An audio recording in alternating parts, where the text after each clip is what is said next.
It's an orange juice. What's up everyone? This is Oj. The cannon cart is a fairly high cost 5 elixir card. Combining its shield and regular health, it has as many hit points as a knight, and it's as threatening as a musketeer if it connects to your tower with 169 damage per second. It's incredibly tanky and has a unique shield mechanic. It is not to be confused with the battle ram. It is not a lightning rod. Its shield functions exactly like a Dark Princess shield.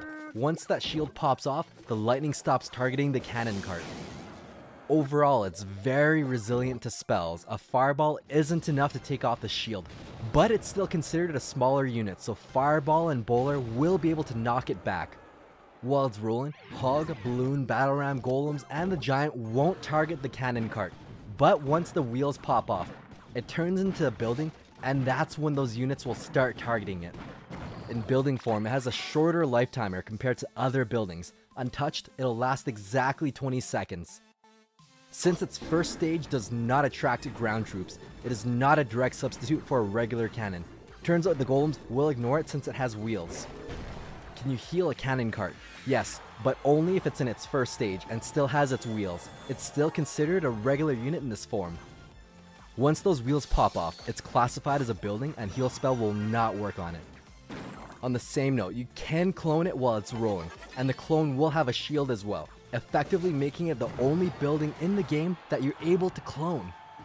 But once that shield is gone, it is a building and clone will not work on the cannon. Just like a Lava Hound or Night Witch, this is one of the best cards in the game that you can clone, particularly because this is the first card that Tornado can't fully kill a clone card. Once that shield breaks, it's a building, immune to the damages of Tornado. The card is decent on offense. Pairing it with something fast like a battle ram lets you bridge rush their princess tower. But of course, this is a 9 elixir push, and you better be sure you're already leading with a huge elixir advantage or you're going to be facing a terrible counter push. Another complementary combo to this pair is a Hog Rider. They're both fast, and the cart can support the hog at a range. Kinda like a musketeer, but the cart moves a lot faster. When a tower is down, if you place the cart on the 4th tile from the river, the king and the princess towers are immediately within range while it's deploying. It'll manage to land 5 shots on the tower. If you place the cannon cart on the 3rd tile, it's out of range of the king's tower while deploying, but it'll still land 5 shots, dealing 1,000 damage to that tower. So if you place the cannon cart on the 2nd tile from the river, when it rolls toward the princess tower, it remains out of range of the king tower, landing 8 shots, dealing over 1,600 damage. The only drawback to this placement is that it takes longer to lock onto the princess tower, giving your opponent way more time to react and plant a distraction unit. So if you're in a pinch and you need to be within range immediately, that 4th tile will be ideal. Just gauge the situation and react accordingly on what your opponent can and can't defend. The deadliest thing about the cannon cart is that it can counter most ground units fairly well. Like if a hog is coming by, of course it'll get a couple smacks on your princess tower. But now your opponent has to deal with a cannon cart. Even if you choose not to counter push, your opponent now has to commit quite a bit more elixir than just an ice spear to take it out.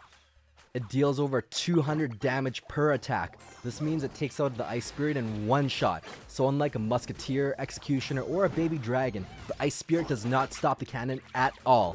You're evaporating that 1 elixir by playing an Ice Spirit. Smaller units like Skeletons or Goblins aren't as effective at taking care of it either.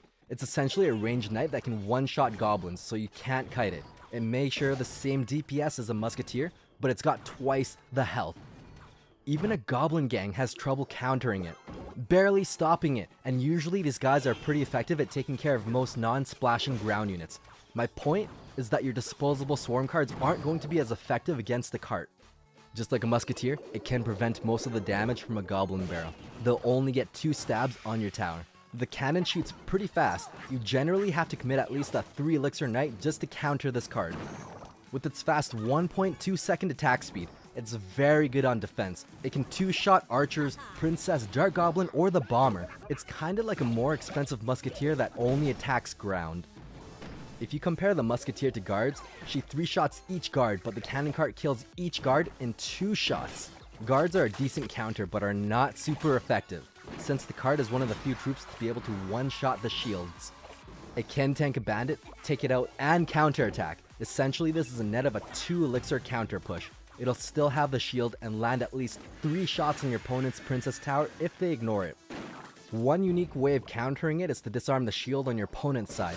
So if it has a sliver of health and you zap it, it'll just decay over there within 20 seconds. This is practical as long as you don't need to push anytime soon. Using that same logic, it is absolutely worth it to rocket a crown tower with a cannon cart, dealing just under 500 damage to the princess tower for essentially 1 elixir. Thing with a battle ram, it can barely stop a battle ram from connecting to your tower, but just barely. The barbs will land some swings. Depending on your situation, if you don't have skeletons or an ice golem to tank those barbarians, it's best to just plant the cannon cart in front of the barbarians to tank. Just like the bandit, it'll survive with a sliver of health, and it is very threatening that forces your opponent to stop it from locking onto their tower. A big guy like an executioner can counter the cannon cart on your side, but he will die. This is a pretty big deal. He costs 5 elixir and dies even with that princess tower helping. The best 2 elixir card to stop an unsupported cart is the ice golem. It stalls the cart long enough to pop, leaving it out of range of that princess tower. But if you plant the golem too late, it'll roll within range of your tower. So when it pops, it'll keep sniping the tower. Timing is key. A pretty effective spell at preventing too much damage is using the log. Right before it's about to die, cast the log, and this pushes it out of range right as that shield breaks. It'll be out of range of your tower. If you use the bowler or the log on a battle ram right before it dies, it double dips in damage, hits the ram and the barbarians. But this is not the case for the cannon cart. Their splash attacks will not deal twice the damage to it. Another effective spell at making sure the cart can't lock onto your tower is a tornado. Pull it right before it pops and the tower will snipe it ever so gently. One of the things about this card is that you'll need to be sure to have some anti-air to back up this cart. It's like a bowler. They both cost 5 elixir and they are both defensive ground units, so obviously they're weak to air.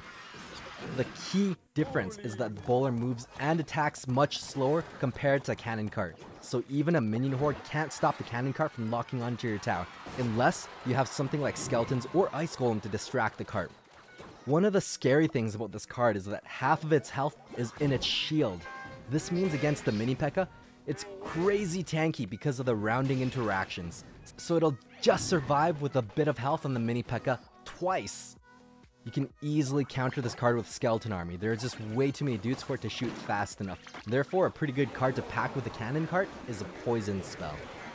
The cannon cart does not outrange any buildings, but because of its high damage and health, just like a bowler, it's quite effective at countering siege decks with Expo or Mortar.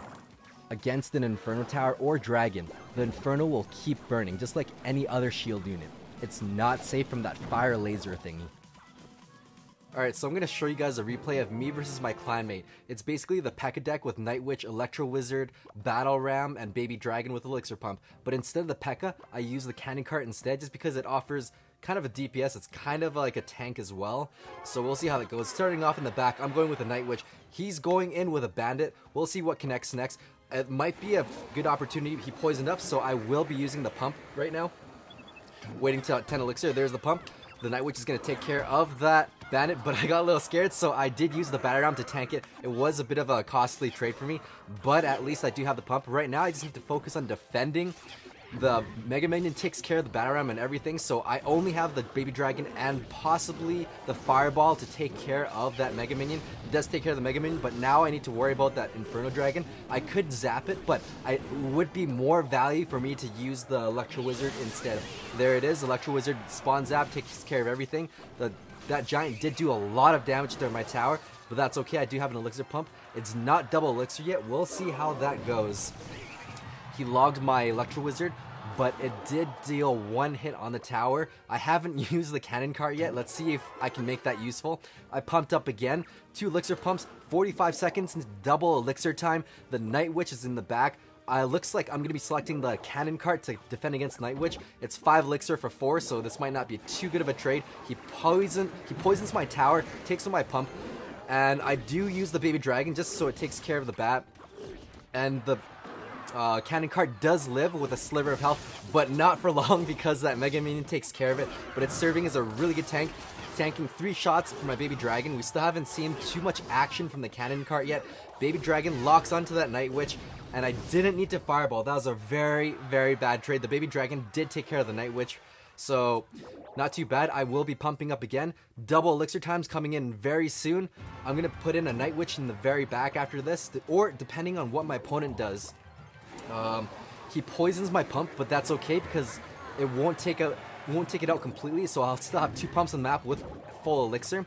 Night witch going in with the battle, or with the cannon cart supported behind her. Baby dragon to splash against everything. And then I have the battle ram to tank everything. Fireball is so much value. Takes the mega minion, the bandit, and the giant. Everything gets crushed. That cannon cart's dealing so much damage. It's going through everything, ignoring the bats, but he does place a giant to tank everything. And the mega minion is not being taken care of everything, so I planted an electro wizard. Takes the mega minion and the giant. 2 cannon carts on the map right now. 1 cannon cart does connect, gets the bandit, then connects to the tower. So much damage. All that damage takes out the tower completely. The cannon cart just has so much damage with the night witch. And there you go. That is the value of the cannon cart. Hope you guys enjoyed this video. Thanks for watching. Stay tuned for more quality OJ.